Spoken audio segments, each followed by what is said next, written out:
Our next reader is Cheryl Cj Jones.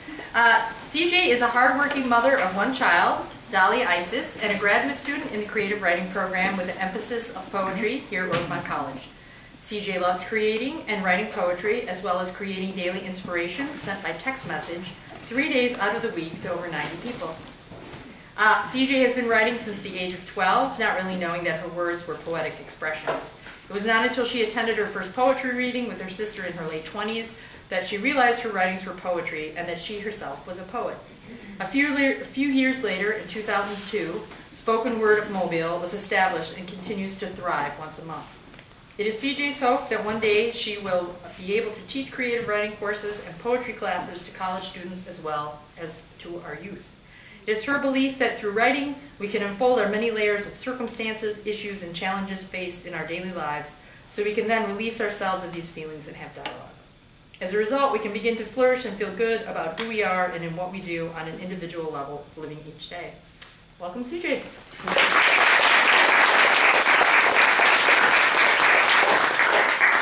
Good evening, everyone. It's been a while since I've read poetry on this kind of form because, as it said, I'm just a mom. This is new for me, just getting out and doing things, so now I'm a graduate student again.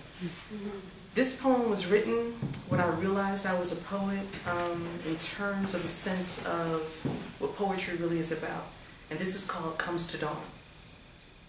After a while, you learn the subtle difference between holding a hand and chaining a soul.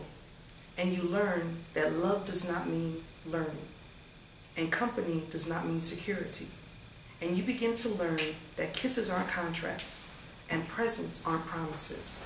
And you begin to accept your defeats with your head up and your eyes open, with the grace of a woman, not the grief of a child.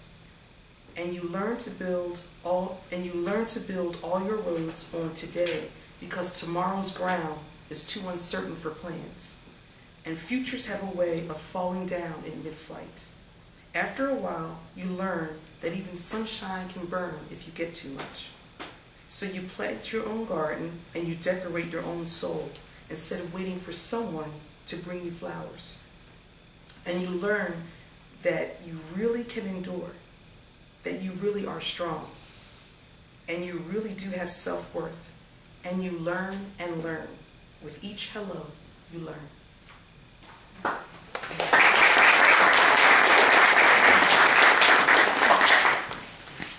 It's interesting because poetry is a form of kind of telling yourself. So it depends on the kind of poet that you may classify yourself to be. So not to give too much, but it's almost like a songwriter when you're writing about your deep feelings, your sorrows, your challenges, the things that you failed in, the things that you've accomplished. So this one is written during a time in my life where I was actually in the process of separating myself from someone. This is called Today I Feel Like a Mess. Today I feel like a mess. My burdens are heavy. My heart is heavy. My spirit is heavy with sadness and despair. My life seems to be at a standstill. My marriage is at a point of ending.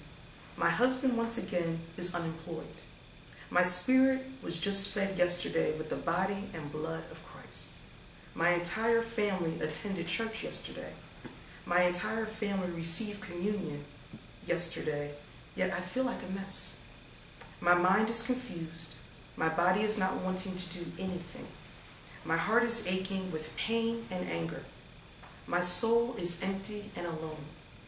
My environment is dark and bleak. My home is not where I wish to be any longer. My daughter's life is about to be affected as a result of her parents' decisions. My prayers are overwhelmed with asking God for all that He has. My life is at a place that is new and unpleasant. Today, I feel like a mess. Change is a must in the lives of my daughter and myself. Change is all I see today for our peace, hope, prosperity, and joy. Change is needed so that my husband will get his life on point and understand his duties and responsibilities of a man. Change is what my prayer to God is about.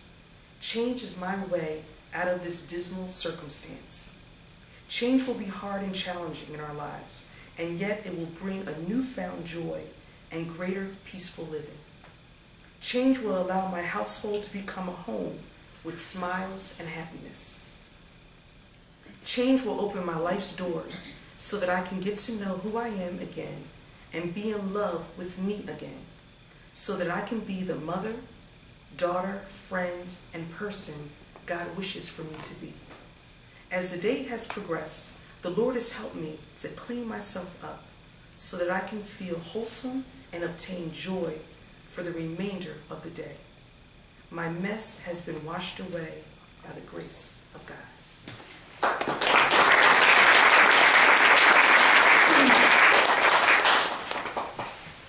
Living in Mobile, Alabama is actually where I was born.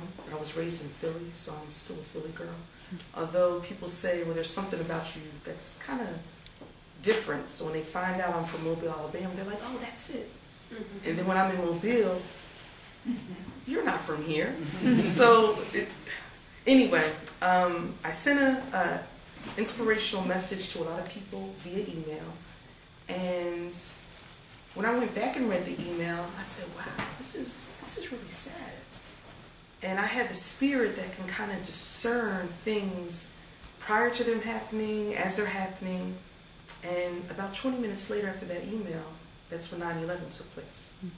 So being in a different place, because I actually lived in Mobile for about 9 years, because I had never lived there. So I consider that to be my Sankofa.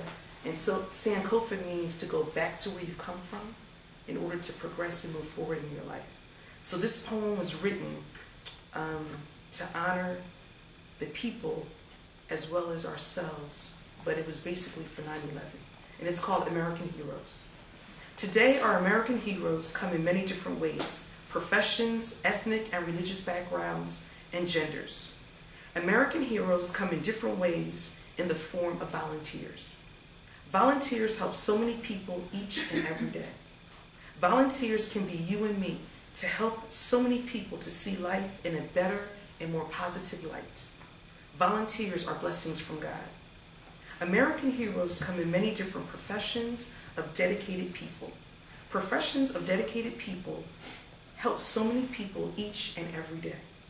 Professions of dedicated people like the American Red Cross workers, firefighters, police people, blue and white collar workers, doctors, teachers, the media arena, farmers, entrepreneurs, pilots, airline stewards, subway operators, fundraisers, and employees of all sorts help so many people to get back on track and survive in many trying situations and circumstances. Professions of dedicated people help other people to find hope, love, joy, and the possibilities of going on, although things will not be the same, and that they can prosper and can help so many people to see life in a better and more positive light. Professions of dedicated people are blessings from God. American heroes come in many different ethnicities and religious backgrounds. Ethnicities and religious backgrounds can help so many people each and every day. Ethnicities and religious backgrounds create a world of diversity, which we call a melting pot, which allows so many people to get back on track and survive in many trying situations and circumstances. Ethnicity and religious backgrounds allow one to feel comfortable seeing oneself like them in order to understand through language barriers, cultures, and the like, to help so many people to see life in a better and more positive light. Ethnicities and religious backgrounds are blessings from God. American heroes come in female and male genders. Women and men help so many people each and every day. Women and men can exert their expertise and talents in the environment in which they are in to help so many people to get back on track and survive in many trying situations and circumstances. Women and men together can rebuild dreams, goals, highways, buildings, and whatever one's heart's desire and needs to help so many people to see life in a better and more positive way. Women and men are blessings from God. Today, our American heroes come in many different ways, professions, ethnic and religious backgrounds, and genders. Today, take time out of your life to become an American hero. If not for yourself, then for someone else. And remember that you too are a blessing from God.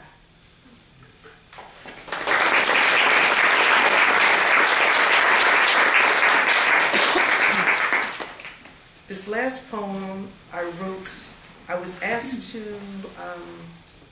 there was a group of women, I can't really remember the name of the group of women, and they were having their function at the African American Museum, and I was asked by a colleague to write a poem for that event. This poem is called Women of Color and Purpose. My sisters, women of color and purpose, we are stepping up and stepping out into the world which was once made for men, men of the fathers of our overseers, men who told us what to do and when it should be done. My sisters, women of color and purpose, you are uplifting and empowering the world with your talents, education, specialties, exceptionality, and worth. You are giving your forefathers something to be proud of, and you are giving your present families something to cherish and value for their lives. My sisters, women of color and purpose, be proud of who you have allowed yourselves to become today. Be phenomenal in your daily walk, in faith and ethic.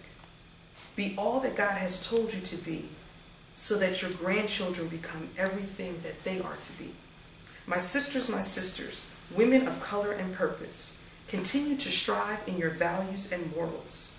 Continue to set the sky as your reach. Continue to desire more for your lives when you walk through the ceilings of the corporate world with the thoughts of I can, I will, and I have. My sisters, women of color and purpose, you continue to arrive in what today's world tells us that you should not look yet. We know what we look like